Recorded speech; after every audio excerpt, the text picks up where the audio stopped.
liberty, and justice for all. Let us pray. Lord, we thank you for this opportunity to represent the people and students of Petaluma County.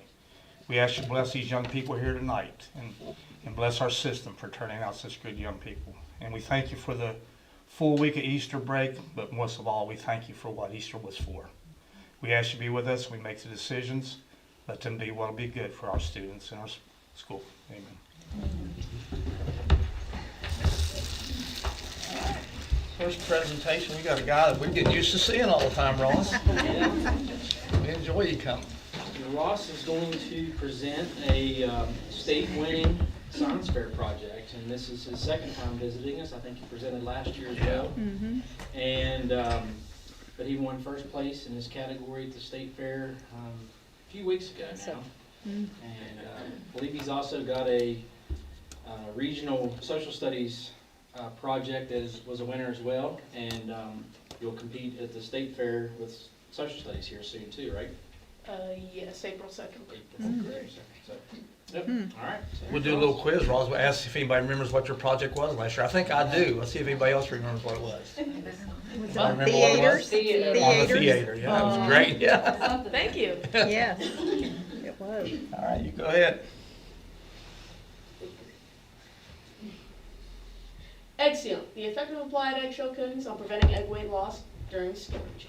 Eggs have been in the news recently because the avian flu has been killing lots of chickens, which has caused a shortage in the egg supply. So, I wanted to see, and a lot of people like myself wanted to know, can you keep an egg fresh for longer? Well, my hypothesis was that yes, you can keep an egg fresh for longer. And if you coat eggs in food-safe coatings, then they'll prevent them from losing weight during storage and keep them fresh for longer. But what does the weight of the egg have to do with its freshness? Well, for those answers, you'll need an education.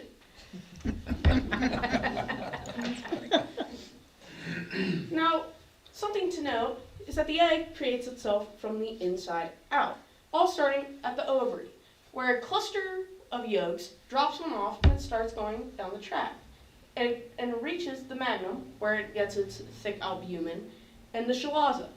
Then it goes to the isthmus, where it gets its outer and inner shell membranes. Then, finally, it goes to the shell gland, or the uterus, where it spends 17 to 20 hours having its shell formed around it. Then, before it exits the egg, or the chicken, it gets coated in the bloom, or the cuticle. Then it comes out piping hot at around 106 degrees. And the coating, the bloom, or the cuticle, dries. But to adjust to these temperatures, the egg starts to contract, having an air cell form at the top with a little splitting in between the outer and inner membranes. And over time, the thick albumin will evaporate out of the shell through the 7,000 tiny pores. And then more air will get pulled in, making the air cell larger, making the egg weigh less. And this will all happen over a longer period of time, which tells you how fresh the egg is. And the size of that air cell can be shown by candling the eggs. And then you can place them on the egg quality hill, which was made by the USDA to show the gradings of each egg, like AA quality, A quality, then B quality, then the losses of eggs. And they also had created the shell gauge, where if you candle the egg, it can show the air cell, which then you can compare to this gauge to tell what its quality is. This is an AA quality air cell. Oh, didn't break. This is an A quality air cell. And then finally, this is a B quality air cell. But what about their storage conditions? Well, the USDA requires the eggs to be refrigerated and washed, while other countries don't have these requirements, and you can have them on the countertop, and they're mostly unwashed with their natural bloom or cuticle, which was made to kind of plug up the pores and prevent most of the thick albumin from evaporating out of the shell. So I wanted to, but eventually over time, the bloom will fall off. So I wanted to see if I can have coatings that would stay on for longer and that were food safe. Because the USDA had conducted a similar study that used mineral oil, which is a petroleum product, and I don't think you would want eggs with a gas product on them. So I collected 4 food safe coatings, which were olive oil, coconut oil, gelatin, and lard. And I had also left 2 eggs unwashed and 2 eggs washed. Then I split them into 2 groups, one to be refrigerated and one to be left on the countertop. Then over 42 days, I had weighed all of the eggs and collected this data. And then at the end of these 42 days, to get the percent change decrease, I had used this formula, which is the ending value minus the beginning value, divided by the beginning value times 100, which would get me my percent change decrease, because all the eggs were not the same weight. So then, after I had graded all the eggs and cracked them out and candled them, I had placed them on the egg sealant quality hill, where the AA quality only had 2 eggs, which were the 12 and 11 refrigerated, which were the olive oil eggs. And then in A quality, you had 10 through 7R and 12C and 11C. And then everything else was either a B or a loss. Then I had taken all this data and I had placed them here on the spreadsheet. First, I had compared the eggs with each coatings and refrigerated the eggs. Well, compared them to the refrigerated or the countertop eggs in each coating, showing that the refrigerated eggs had done much better, represented by blue. And then I had just taken the coatings and looked at them just as the coatings, which had shown that olive oil had obviously done the best, only losing 0.44 pounds, or ounces. And washed had done the worst, losing the most weight, which was 5.86 ounces. In conclusion, I had learned from this experiment that olive oil was the best coating that you could do on the egg. And it also had proven my hypothesis correct, that you can coat these eggs in food-safe coatings, and it would keep them fresh for a longer amount of time. And if I were to do this experiment again, I would want to see if the coatings actually affected the inside of the egg. Thank you. Do you have any questions? Where did you get the idea for this project? Well, I have my own backyard chickens, backyard flock, and I wanted to see if you could keep them fresh for longer, because usually they'll lay them in areas I cannot find these eggs. And then I always find them with large aerosols and they were rotten and smelled horrible. So I wanted to see if I could have them coated and I could, keep them fresh for longer. Now you just get your chickens to drink olive oil, you'll be right. Well, So your egg, this was 42 days you did this? yes. And did any of your eggs spoil in 42 days? Well, The unrefrigerated one? Okay, only one of the eggs really had a bad, horrible thing about it, and that was 5 refrigerated, which were 5 and 6 were the gelatin eggs. Oh, okay. And apparently, I think, if I remember correctly, a little chip was taken out of the shell of the egg, which had automatically taken it all the way down to a loss. So And then fresh eggs last 42 days, unrefrigerated. Well, they don't last 42 days in the sense that You could they're... You could eat them? eat 'em. You want to eat them? You wouldn't want to eat them. Okay. They can last that long, but you wouldn't want to eat them. Yeah, very good. Very Excellent. good. That's an excellent project. Excellent, yeah. We look forward to seeing you next year. Actually, Right. maybe in Maybe a for couple social weeks. Friday. Yeah. Thank you. Great job. Anybody in the audience have any questions? There we go, we have a question there for you, Ross. Newspaper guy has Is one. the gelatin that you use, is that the same, like the wax that they put on apples and things like that? Well, it was actually a Jello pack, and while it was still liquid and we hadn't refrigerated yet, we had coated it in that. Okay. Very good. The clear gelatin, Yeah. like Knox, I think they call it. Is that right?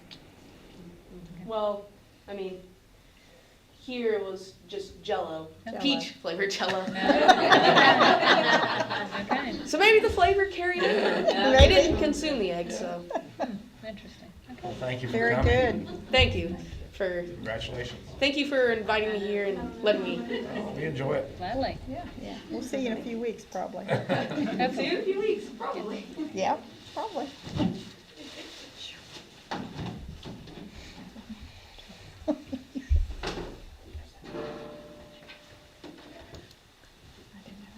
Get that first. I didn't know that was that long when it came out, though. Didn't they have them in 63?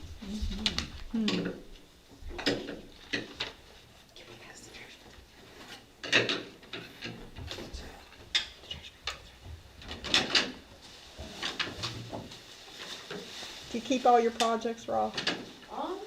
Well, unless I have to reuse parts. Yeah. Like the theater one, I had to take a flap off of it and use it for Something else? my new science or social Social studies studies. project.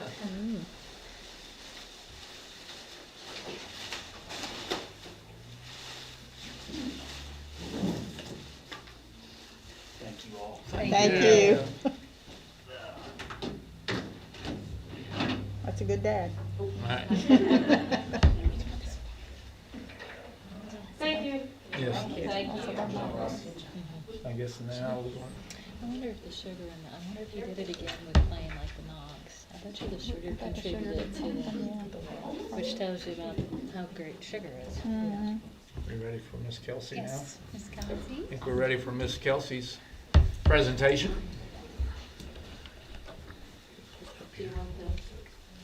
Yeah, that's fine. Yeah, I can just stand here. If you're going to pull her presentation up. Thank you. This is one interesting. You took these wax, did you use these wax for I was thinking that, so you're thinking.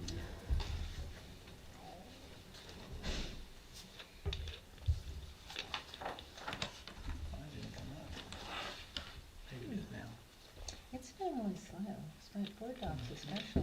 It's just not, I don't know why.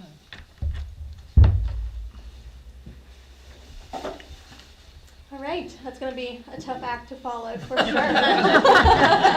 You'll do excellent. And no egg tricks or anything?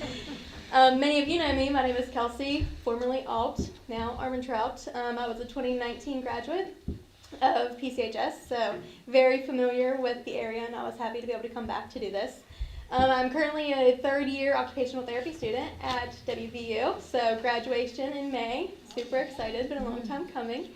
And I chose to come back here and do my capstone project, and I focused it on, if you want to go to the next slide, JP, focused it on junior and senior transition planning. So once they get past that graduation point in high school, what do they do?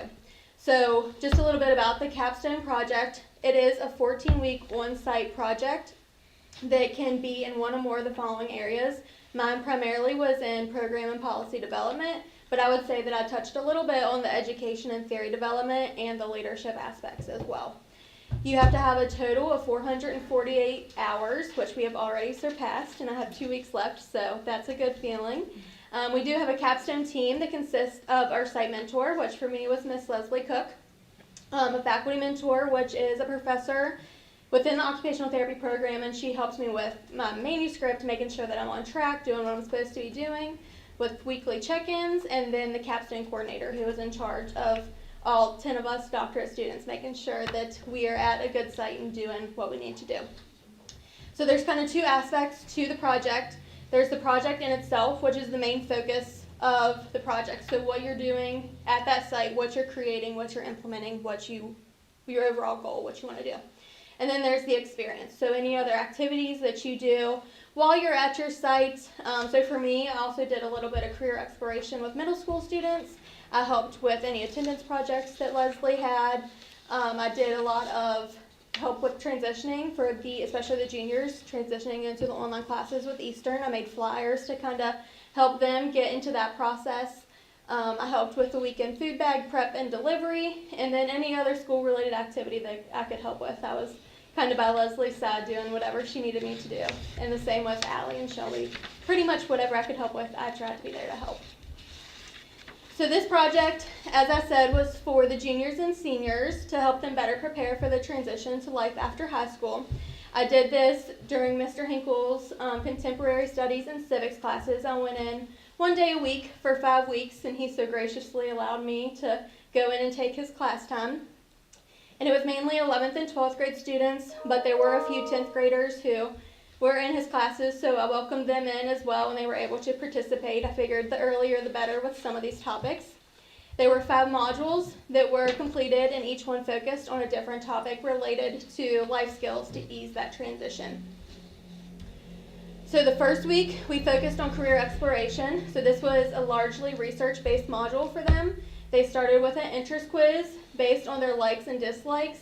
They were able to pair different careers that they thought they may be interested in. And then they did further research on that to see if they needed to, go to college, what certifications they may need, how much money they would make afterwards, the benefits. And then we also looked at the skills needed to be able to do the career. So do you need to have good communication skills, good fine motor? Is it something that you could do more by yourself if you're not as much of a people person?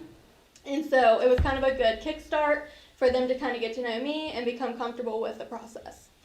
And then week 2, we focused on communication and organization.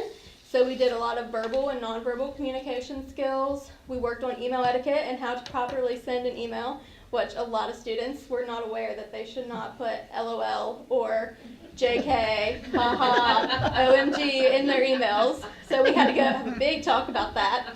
And then a lot of organization skills. So using planners, whether it be digital, physical, ways to try to get them organized now so it'll be easier in the future. Week 3, we did interviewing and resume building. So we did a lot of the interview prep, how to dress professionally, how early you should be if it's on Zoom, or if it's in person, what to expect. They practiced their elevator pitch, and then also some interview questions back and forth. And then we did a little bit of resume building. A lot of them, I was surprised, did have a resume started, but I think it was nice for them to see kind of what somebody else's looked like and what they should be moving forward with. Week 4 was financial management, so we did a lot of wants versus needs, a lot of budgeting, online banking, and then an intro to how credit and taxes work, which they were very into that because I feel like that's something that you don't learn in a lot of places. I myself am still learning, so that was a good conversation-based module. And then the last one, we just called Adulting 101. This was a lot of topics that I wanted to address, but didn't really have anywhere else to kind of put these topics in. So we did stress management, social media, do's and don'ts, job application basics, health management, and insurance. And then at the end, they worked together as a class, and there was a game called the Uber game, and they were simulated as an Uber driver in California, and they had to work together to make decisions. They had a mortgage that was due at the end of the week, but they had to decide if they were going to go home and take care of their kids, or if they're going to keep driving, if they were going to drive till midnight, kind of those real life situations, and they were really into that as well. So for my data, with each module, they completed a pre-survey and a post-survey. So there was 3 questions where they could rate how they felt on confidence, competence, and how much they felt they understood on each topic. And then the 4th question, and on the post module, the 5th question as well, was more of an answer that they had to write out and really think about. So they did one of these for each one, and I took the data from the group as a whole. I didn't break it down into each class. I just kind of looked at them as a population to see if the modules were really helping. So these are the results from the scaled questions. As you can see, the gray is from the pre-surveys and the black is from the post-surveys. So there was a growth for every module, some more than others, but it was nice to see that they did feel that it helped. And I thought this was really good data, but the next slide I feel like shows kind of even better data because they actually had to write these answers down and put a little thought into it instead of just circling numbers. So for each of the modules, the amount of confidence grew, whether they went from okay to feeling okay or decent to being more confident, or even just from good to confident. Some even, there was a large jump in just like progressing. So I thought that these numbers meant a little more for me because they actually had to think about their answer and write it down, and it showed more how they truly felt about the modules before and after. And then the same with Module 4 and Module 5. We had, like for Module 4, we had 37 that were unsure, but then it went to 29 that was good and 30 that felt better about it or was still progressing. So I thought that that was a good way to show that the modules definitely did help. So some other student feedback on Module 5 on the post survey, I asked them if they wanted to, just to give a little blurb about how they felt the overall project had helped them. One student said, helped me have more of an understanding about adulthood pretty much every time. I appreciate all you've done. I appreciate learning these things because although I'm still nervous for independent life, I feel prepared knowing what to do. And they really helped open my eyes to how much truly goes into everything in the real world. And then I also sent a survey to some of the faculty who had more of an understanding of my project as well as the administration. And one feedback that I got from them was that I had done a great job providing the learning modules to the junior and senior students. The students were engaged and they benefited from the presentations and conversations, and I would most definitely be welcome back again. So that was good to hear that from a adult perspective, not so much the high schoolers, that they had seen a difference in the students as well. Some other data considerations, this was more just from the project stance and to go into the manuscript, but I also completed a Wilcoxon sign rank test on all of the data, and it showed statistical significance across the board. I looked at frequency data as well, and it showed an increase in frequency of the higher ranking numbers in all of the post surveys. And then I also gathered data from the social media posts to look at community engagement with the project. So I added 2 posts to the school's Facebook page so parents and caregivers would know what their students were doing. And with those posts, there was over 3,000 views on each of those. So I'm hoping that students went home and parents were willing to talk about what they did that day or what they saw and created more conversation at home. Looking into the future, I think obviously the learning modules have been proven to be helpful to the students. I recommend consideration to continue implementing the learning modules in some way, whether it be through curriculum inclusion or doing like weekly presentations similar to this. And then I also suggest just having continued student feedback on these topics. So at the beginning, before I ever went in to start the modules, I went in and asked the students what they wanted to learn about. And a lot of them were scared to death. They looked like they had seen me with 7 heads. But some of them did give good feedback, and I was able to implement that, and they felt like they had learned a lot from that. So continued student feedback, I think, is a great thing for sure with these topics. I am very thankful for Pelham County Schools to allow me to come in and do this. Big thank you to Leslie and to Dr. Lambert for tagging along with me for these 14 weeks and doing it, and I hope to, in the near future, continue growth and independence with the students of Pendleton County through the profession of OT. Any questions? How does this apply if you want to go to VOTEC? That's already been determined, or the kids in this program still can switch? Yeah, so it worked out well because Mr. Hinkle still had all of the kids that was in 11th and 12th grades in their civics classes in the afternoon, so they were able to get all of this information as well. So I had more of the college-bound students in the morning, I would say, and then more of the VOTEC, or kind of going straight into the real life aspect in the afternoon. So that was also interesting to see how they kind of thought differently. I feel like the VOTEC kids were more practical in their thinking, whereas the college-bound ones were like, oh my gosh, I have to figure out every single detail of my life right now. So that was also interesting to see, and I could kind of change up the presentations a little bit based on that as well. Yeah, Leslie does a thing called Get a Life if you want to see kids excited. Did you remember? Did you do that when you were in school? Yes, I did. I remember whoever was dressed up as the Grim Reaper coming. I like running around the gym trying to get away from him because I didn't want anything bad to happen to me. Very good. Any other questions? Thank Good you. job, All right, thank you.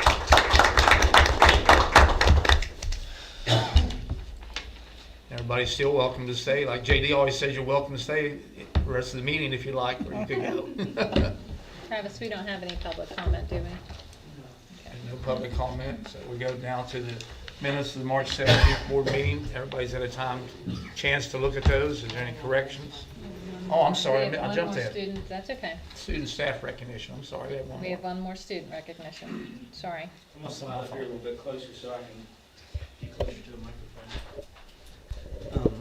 Just a couple of students, more students to recognize. We did have a winner, a third place winner at the regional math field day at Potomac State a few weeks ago. And Bethany Teagarden from Brandywine placed third in the fourth grade division, so she'll get an opportunity to go to the state math field day coming up in May. And then I mentioned a little bit earlier about Ross, but we had some other students go on to the regional social studies fair at Musselman. And Hannah Sponogle had a second place project on the history of Fort Sybert. We had a third place project with Grayson Eckerd, and he did his on the history of the Atlanta Braves. And we had an honorable mention at regional with Oliver Cook, and his project title was You'll Never Walk Alone, the history of Liverpool FC. It was a soccer project.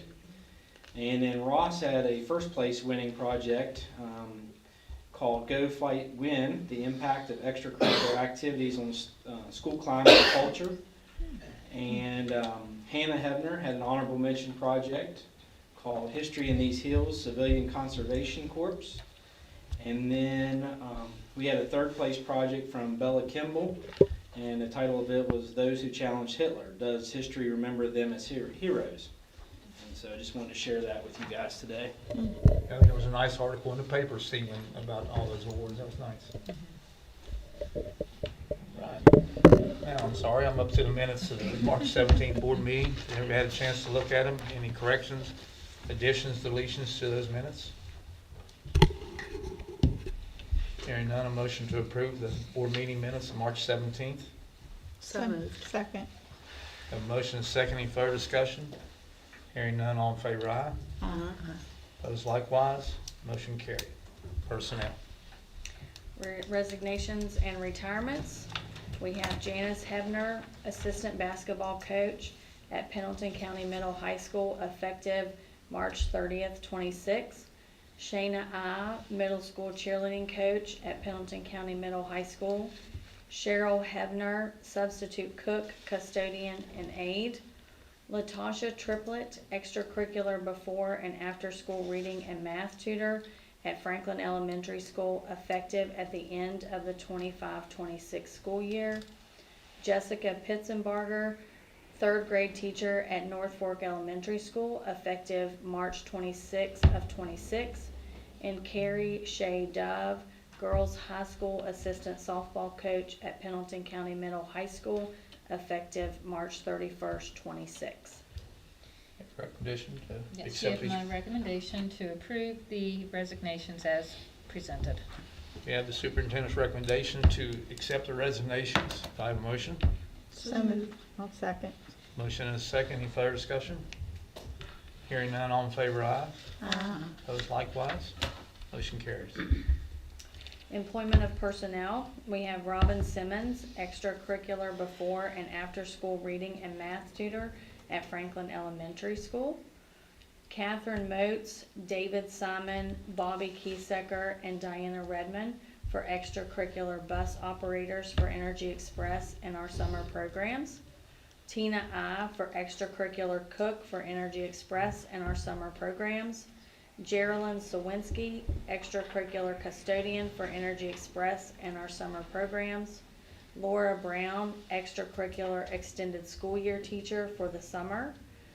Sarah Dalen, extracurricular assistant track coach at Pendleton County Middle High School. Raven Pazuka, custodian at Brandywine Elementary School. Vivian Carr, summer school itinerant teacher. Sydney Tennant, third grade elementary teacher at Brandywine Elementary School. and Gwendolyn Colley, career literacy teacher interventionist, grades 7 through 12. You have my recommendation to approve these positions of employment as presented. Superintendent recommends that we approve these positions. Do I have a motion? So moved. Second. Second. Got a motion and a second. Any further discussion? Hearing none, all in favor, aye. Aye. That's great that you're finding people very well. Good. Okay. Approval of contracts. We have Luke Cooper on a continuing contract and Bethany Wetzel probationary contract, 200 days with 5 additional days if needed. And you have my recommendation to approve these contracts as presented. Superintendent recommends we approve these contracts with Luke and Bethany. Do I have a motion? So moved. Second. Motion and a second. Any further discussion? Hearing none, all in favor, aye. Aye. Opposed likewise. Motion carried. Approval of non-paid coaches. You have Clayton Cosmore for baseball, Joseph Bensel for baseball, and Allison Bensel for softball. And you have my recommendation to approve the non-paid coaches as presented. Superintendent has a recommendation to approve the non-paid coaches. Do I have a motion? So moved. Second. Have a motion and a second. Any further discussion? Hearing none, all in favor, aye. Aye. Opposed likewise. Motion carried. Approval of volunteers and chaperones. Franklin Elementary, you have Gary Price for a volunteer, and at Franklin Elementary, Gary Price as a chaperone. And you have my recommendation to approve the volunteer and chaperone as presented. The superintendent recommends that we approve the volunteer as mentioned. Do I have a motion? So moved. Second. Second. Motion and a second. Any further discussion? Hearing none, all in favor, aye. Aye. Opposed likewise. Motion carried. And we have no leave of absences. Thank you, Christie. All right, moves us to Mr. Mowry. All right, finance under 7A, we have the March 31st treasurer's report. So last meeting, I know we had the February treasurer's report, and we talked how we had gone down a little bit that month, which is normal in these winter months, especially February. But in March, we're kind of stabilizing a little bit. We had some tax receipts come in, and we'll get some more throughout the spring as we get closer to the end of the year and before some of the deadline. We haven't received payments for March yet, which come any day now. But it received in March for February, we received several $100,000. So per month ending fund balance, $2,496,016.82. Receipts for the month, $1,221,000. Disbursements, $1,194,000. And again, ending fund balance, $2,523,063.36. This again is our cash position. It is not where we are going to end up the year. But as a means of comparison, we're about $370,000 or so ahead of where we were a year ago. And that's been pretty stable, and depending on when bills are due and we make payments, that's not guaranteed to stay the same there either. As a means of comparison, we ended June 30 last year on a fiscal year basis about almost 1.8 million to the good. I think we'll be around 2 million to the good by the end of this year. I mean, I'm not guaranteeing that, but I think as things hold out now. So again, and that's kind of proven true here because we're almost 300 and some thousand ahead in cash position. Obviously, it's good to have some more stable weather, perhaps, so we're not heating and cooling so drastically with some of those energy bills, and hopefully we can continue with other expenditures reasonably as well. And then the money is in the regular account, $308,000, the investment account, $2.208 million, a little bit in payroll, just over $4,000 left over, so the total's back to $2,523,063.36. Everything is reconciled down to the bottom middle. Interest rate actually bounced back 0.01%, so the decline has kind of stopped a little bit. As we know, interest rates on the consumer side have certainly stabilized or gone back up a little bit. So 3.76% interest earned for the month, just over $7,500. Year to date since July 1st, just over $93,000. So we again will exceed over $100,000, maybe up to 115 or 120. 3 more months to go, April, May, and June in this fiscal year. And so that's the primary components, the breakdown of the bills, which we'll approve here shortly, the next agenda item. Gross payroll for the month was $821,834.37. The net payroll was $576,000, and then we had our net bills, which subtracts out any employee withholdings, tying back to the regular bills that we have. So again, back to the first page, we increased from 2.496 million to 2.523 million, cash position ending March 31 of 26. Yeah, my recommendation to approve the treasurer's report for March 2026 as presented. Superintendent recommends that we approve the March 2026 Treasury report. Do I have a motion? So moved. Second? Second. Motion and a second. Any further discussion? Hearing none, all in favor, aye. Aye. Opposed likewise, motion carries. Next item are the bills for March of 2026. So I'll start off again with the total and highlights. The total bills for the month that we just reviewed, tying into the treasurer's report. 618,346.59. There was one check voided from October that was apparently lost in the mail, which happens occasionally. We had to reissue that. So that's already been accounted for in prior expenditures. So total payments again, 618,346.59. The first page there, technology tools for schools. We get a state grant, which we get several different pots of money from the state for technology. One comes through the regular formula through step 7, which is several $100,000. Local share increases in taxes across the state. This is a grant called Tools for Schools. It has all been spent and obligated for updates in Chromebooks and some smart boards and items that we need to purchase. So that's $29,511 from a state grant. The next total one, this was a bit of an ouch, which happened in Dinsmore and Shoal, $12,599 for legal. But obviously, you have to get good advice, and it doesn't always come cheap on that. So $12,599 for legal expenses. They are very thorough. HVAC repair, again, some of it is the timing of issues. Some of it is the cost of everything these days, where everything seems so expensive. But it's also, the difficulty, the complexity of some of these modern units and the systems and components. But, for the past 3 or 4 months, I've been outlining some of the repair bills. And so this month alone is almost $20,000 in HVAC repair. So I don't know if we can ever get to some internal solution to that, and it may be hard to find that expertise. But obviously, by the end of the fiscal year, I would say between some of the local HVAC companies and maybe even a couple a little further away, we may spend close to $100,000 on HVAC repair. I don't have all the totals yet, but that's quite a bit. Obviously, we're hoping to get some updates with MIP. Hopefully, they help us down here at Franklin Elementary. Local project at Franklin, we've already working towards that to get that done over the summer. The MIP will help us out, hopefully at Brandywine, with some of those issues. But all the issues are not at those schools. It is just, again, the complexity of the systems, and even some of the newer systems, like the newer buses. Sometimes you buy them and they still have problems, which is frustrating. But goes to show, again, it's where some of our expenditures are, HVAC repair. Now, the other local company, 2030, 1,055, so additional repair and maintenance. Another highlight, so the Bethany Wetzel at the middle high school had worked out, I think, with the school, talking with them about a banner printer. And I don't know what all they can print.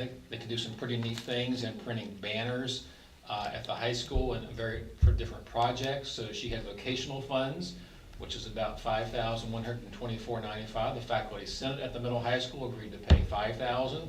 So a $10,000 project, I think, was a good example of using funds collectively there.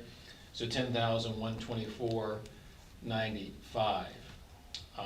Next item, I guess that ends the notations that I have for the month. If you have any questions for me, I'll be glad to answer them. So, total bills wise, we're doing reasonably well in comparison to last year. But again, the repair and maintenance, it's a concern. I don't have an immediate fix for it other than, it's a concern. And that's something as we continue going down the road, we'll continue to keep an eye on for that. But that's the total bill, 618, 346, 59. Would you happen to be able to do a breakdown, what was for parts and what was for, Yeah, I could come back and look at the individual invoices and come back and look at that, yeah. Was this any particular place?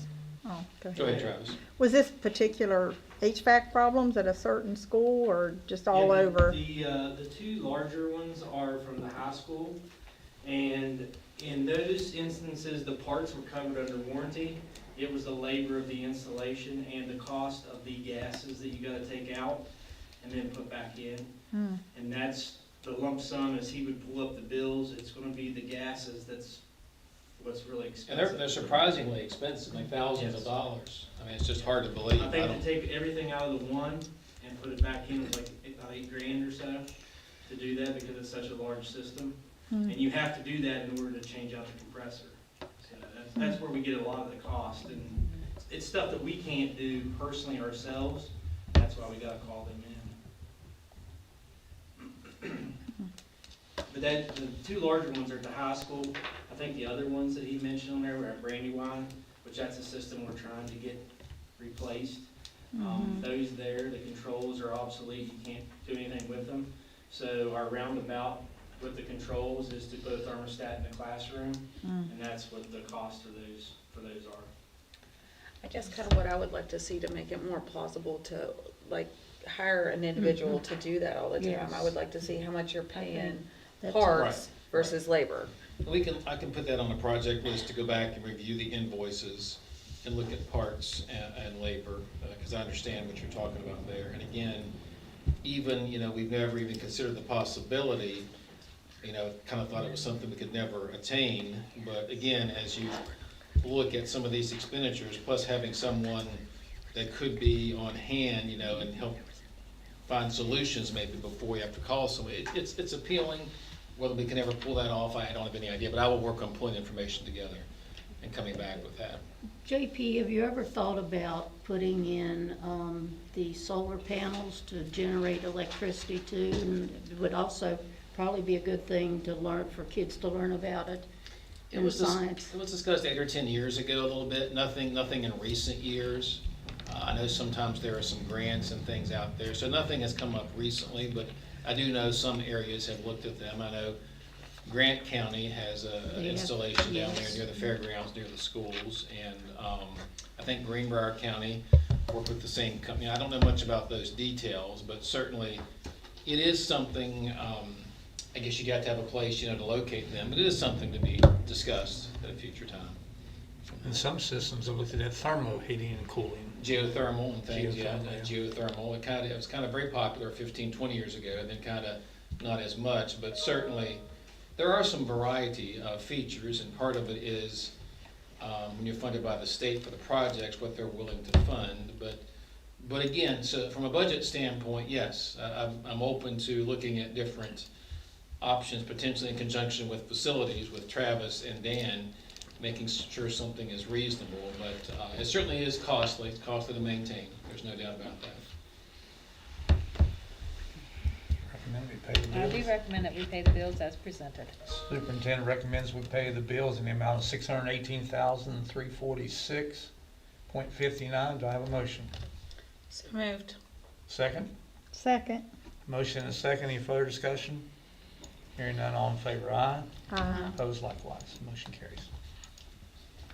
So the next item, there are no handouts for budget revisions. We had those in the meeting or two ago. We'll have them again.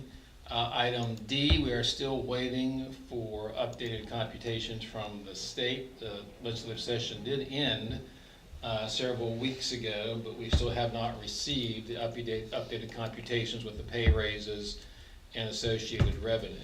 We are ready to roll on that. As soon as we get those, hopefully by the next meeting, we can have some actual data. We put this on the agenda, hoping we have some updated numbers to discuss. We don't have any for tonight.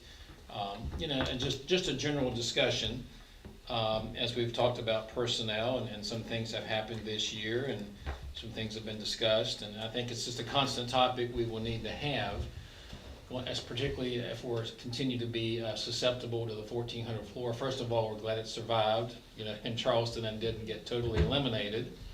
But we are funded at 1,382 versus 1,400. And that's kind of what triggered some of this discussion about personnel and how many we can afford countywide going forward. So I do expect next year to be a tighter budget year due to the fact that we're really losing 150,000.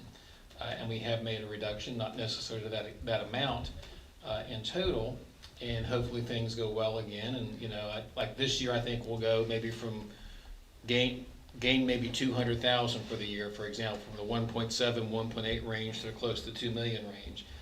I'd be very surprised if we continue that upward trend. Maybe the best case is we kind of level off and don't, but wouldn't shock me if we maybe go backwards just a little bit. We obviously want to maintain programs and nothing that's going to cause any great harm. But if we see those things come along, and in conjunction with state budget, we'll have to continue to monitor and continue to look at what we're doing. And of course, things like HVAC, we get reimbursed in Step 6A, operations and maintenance, about 70% of our operations and maintenance costs, about 70%. Now, bus repair and maintenance is about 95%, so it's much better for bus. And the state did improve that 6 or 7 years ago to go to the 7. It used to be based on your enrollment. When your enrollment went down, expenses didn't go down. That was terrible. So they do reimburse some of that, and based upon a statewide average per square foot, and we still look pretty decent at that calculation. So it is partially reimbursable, but not all. And depending on how many subs you have, certainly a continued concern is the lack of benefit of sick leave days. The state's talked about trying to put those back into benefit, meaning that employees can use them for benefits. Anybody hired in 2016 can't really use sick leave other than taking off for being sick. Can't use it for insurance. That's been out a long time. Can't use it for benefits. And I think that would help many counties financially with a little bit of less substitute cost if they have something. And we've certainly talked about that. I don't know if it's going to gain any traction. But as you talk to legislators, certainly thank them for the 1,400 floor. Even if it's imperfect, it is still wonderful for us, and even the benefits of sick leave for our employees. Because I do think it's a bit, it's a bit of a demoralizer for our employees hearing that some can bank them and use them for benefits, and the newer employees can't really bank them. And that's just a bit of a demoralizer for the newer employees, let alone salary discussion, which is always out there for that. So, I think we're still very solid. I do think with the down to 1,382 versus 1,400, we're kind of maximizing our ability to continue to improve our fund balance, and our goal is to maintain and then see what happens next year and continue going forward, continue being very transparent and looking at any potential warning signs from Charleston or anything else that we have to discuss. So we're still in a good position relative to our history, the days of when we struggled to make ends meet. But we, obviously there's a lot of discussion about the Hancock counties and the Roane counties that overnight turned upside down. There were multiple factors that did it, but there's still discussions about those kind of things. So we want to maintain vigilance with that. That's all I have under a budget discussion, and it kind of ties in. Financial update is the same. That's all I have for D&E for tonight. Whatever happened to that huge money that everybody owed that could never be paid? What was that? The called? OPEB liability? Okay, yeah. Well, the state kind of undertook it on their, it's still out there, but they took it off of our books, having to show it as a liability, because that was the concern 10 or 15 years ago, that they somehow would make us pay it. And for a couple of years it was on our books, even though we didn't have to write a check for it, but it made us look, upside down. Then they took that away, and somehow it's now on the state's books. So it really has gone away, but it was a lot of harm, it was a lot of consternation about the fact that we'd have to, for retiree health care benefits, we weren't the ones giving the benefits. I mean, we were administering them, but and then had to put that liability on our books. Never made a lot of sense to us, but I think there was enough noise made that they did back off of putting those on our books. Ours were several million. It was several $1 million. I mean, it was just crazy numbers for that. Thank you, JP. Yeah. And facilities, I guess, Travis? Yep, I'll, just a couple updates. We did send in an application for the MIP grant a week or so ago, so we'll see if we have success in getting any funds for the Brandywine project we talked about with the replacing of the roofing on the new section of over the top of the classrooms, and also the HVAC system over there. And then I wanted to follow up. We talked back earlier in the year about the Homeland Security grant that we were awarded. That's kind of been a slow process. They've changed, the person who manages our grants changed hands several times in Charleston. JP and I did take another step forward the other day in getting another piece of it kind of locked in and being able to get reimbursed, but we were told on the phone that it's a partial government lockdown right now as far as spending funds. So that money's out there for us to spend, but we can't spend it yet. So I don't know how long that'll be, but we initially said that we were going to get the protective film on all their lower level windows at all of our elementary schools. We've already done that at the high school, and we were going to follow up and do that at our elementary schools. So hopefully that lock will come off at some point and we'll be able to spend that money and be able to, I was really hoping to try to get that project completed this summer, but it's not sounding real promising like that's going to happen this summer. But I just want to give you kind of an update where we are with that. Other than that, I'll take questions. That money grant did come through the Department of Homeland Security. If you've read the news in the past couple of weeks, there is that battle in Washington over who's funding what and who's holding what hostage. And there was some compromise, but I don't, how it affects this kind of funding, we don't know yet. But Travis's contacts at the state, I believe, will find out. Hopefully, sooner than later, that money will be freed up again to move forward with that project. I'll continue to work on those rocks up at Circleville too. It's hard to find somebody who wants to damage their truck beds or stuff to haul those rocks. Set something in the trucks. I'll find somebody that can do We it did for get an us. email this evening, Travis. You may not have seen it yet, but the stage curtains are a bit ahead of schedule. Okay. So hopefully at North Fork, hopefully soon you can report back that they have been installed. Okay. They may get shipped. They may arrive this week if they can get their shipping coordinated. And I know that will be a long time coming to have that done over at North Fork Elementary. Hey Travis, if you get time, that score clock over there at Brandywine, I don't know if you noticed the pole, it's really rotten. Yeah. I mean, if Connie would happen to bump it with a mower or something, it would probably fall. The it really just needs taken down. What we're going to do at Brandywine is we're going to take down all the lights and that too. Okay.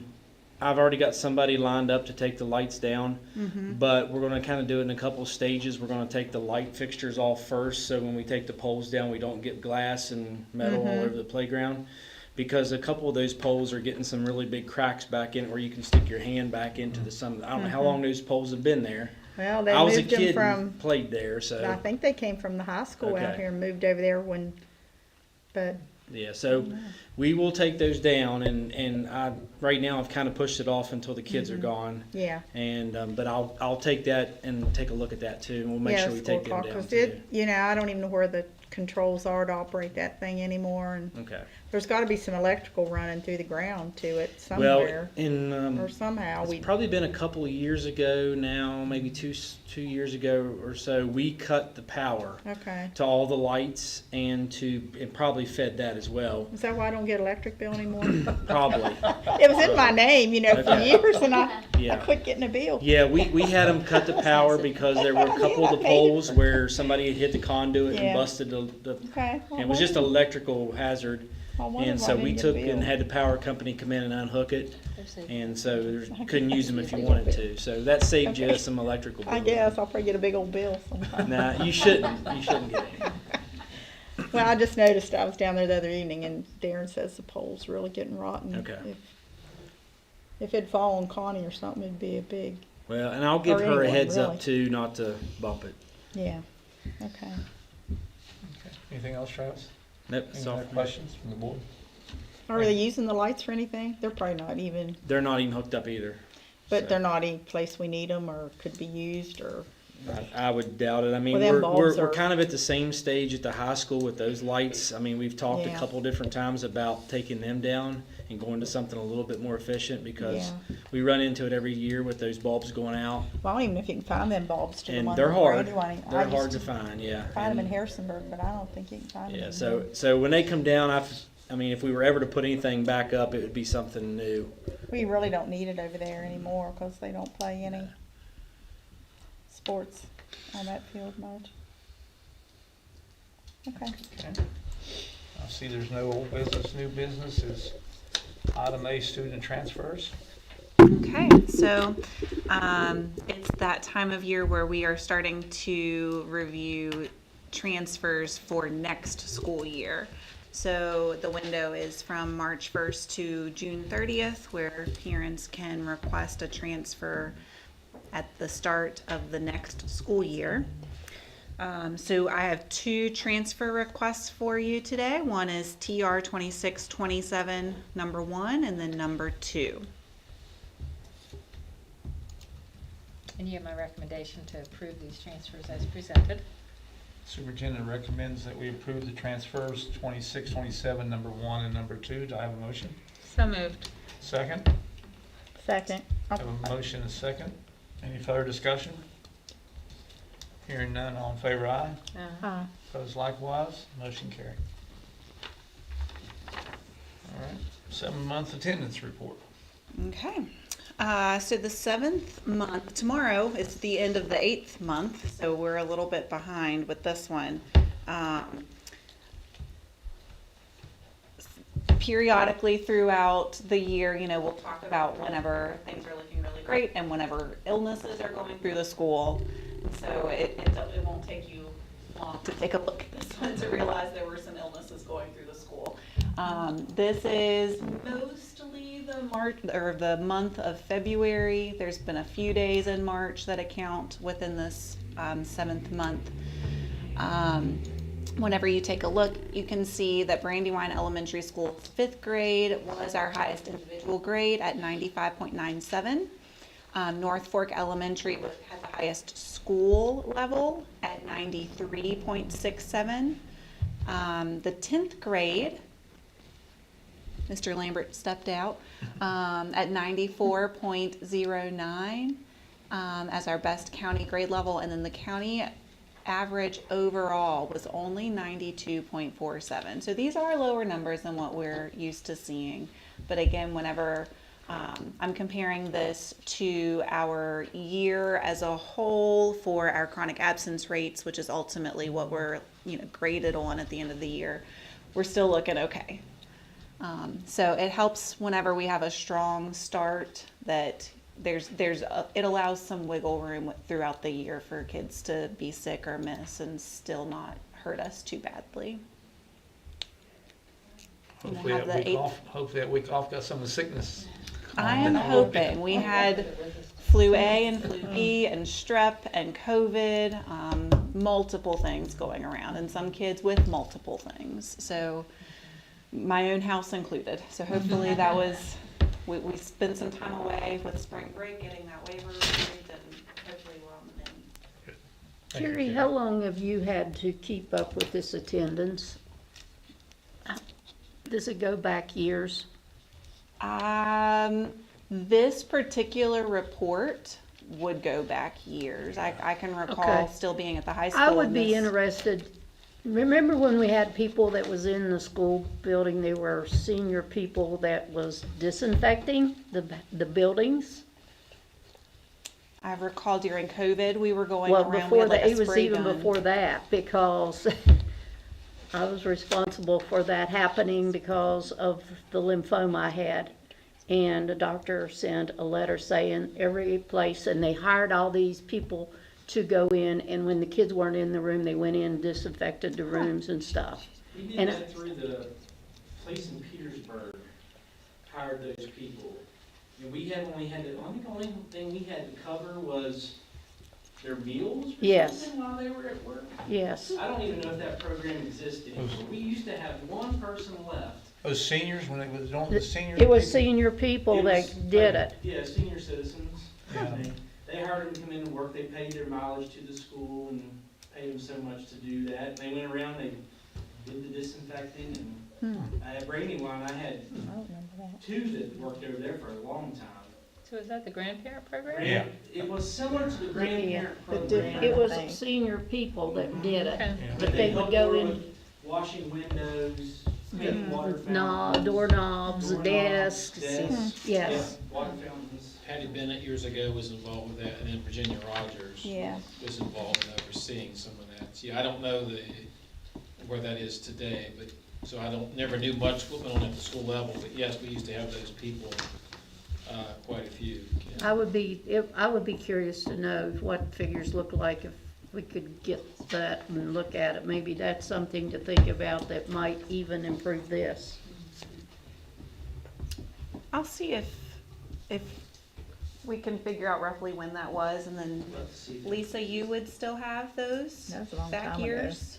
I'm not sure when we started doing this report. I created this report. Mhm. I don't know how far back you can go and leave Okay. this. I can remember Mrs. Mooney. We'll see giving what we us a can find. report, and that's Yeah, a long time ago. it would be interesting to see, what the attendance looked like with that happening versus, what you, because I know the custodians cannot do this. I put them on a pedestal because of just keeping the buildings clean. When you compare to a place where the custodian's expected to be a bus driver part of the time versus, not being able to clean the building other than when the kids are in there.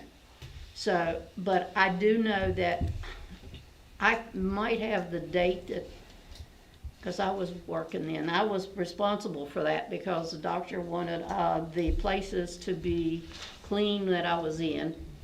And they decided they were gonna hire, I guess, all these people to go around, like when the kids were out of the room and disinfect the rooms and do all that stuff. So I'm just curious to know if y'all had figures that might reflect that. I'd almost be amazed if you're still allowed to do it. Huh? I'd still be amazed if you're still allowed to do it. Mm-hmm. Do we There's do some those? still You around have to be there. I'm careful not what sure you about use in the the schools. But one of the things, probably end of February, early March, when we noticed that there was an uptick in some of these things, like, we still have a good supply of the Clorox disinfecting wipes in the Klein building. And so I delivered several boxes to every school. Of course, the high school's right next door, so they're able to get those pretty handily. And then the other thing, you'll see several of us sitting here in this office as well, but the small little packages of the hand sanitizer wipes. And so we got those and put here in this building too, because as Carrie was mentioning, we were dealing with sickness in this building also. So that was a couple things that we took out to the schools and provided in the classrooms, had the boxes in the classrooms where students could get the wipes themselves. And then the teachers and custodians and stuff could have a package of the wipes. And I still have more too. Anytime they ask for them, I try to deliver. So that was a couple other things we tried. I know Charles Hedrick was the principal, because the doctor had said, you need to go back and tell them they got to disinfect. And I said, yeah, I'll go back and tell them you said. So he wrote a letter. He actually wrote it to the school board. And my daughter did a project after that about the disinfecting, and we did the bathrooms, the water fountains, and the floors. And what was bizarre was we did a preliminary thing. Mr. Wagner was still there, so we cultured out like a square in my classroom before, and then we asked them to give us the stuff that they used to disinfect. So we went around. What was ironic was the one on the floor was worse afterwards, which led to them bringing in people, and the water dispenser in that closet back here in the middle school wasn't even dispensing the disinfecting into the soap, into the mop water or anything else out of that. So that's what I just wonder, when I hear this, what the figures might have looked like then versus now. I'll see what I can find. I'm not sure that we'll have it. I'm assuming probably 2008, 9-ish from what you're saying. Yeah, because Mr. Wagner's the one that cultured the stuff out for Holly to, then look at what all. And I remember that floor. That floor was the one who's like, oh my God, it's worse after we use whatever.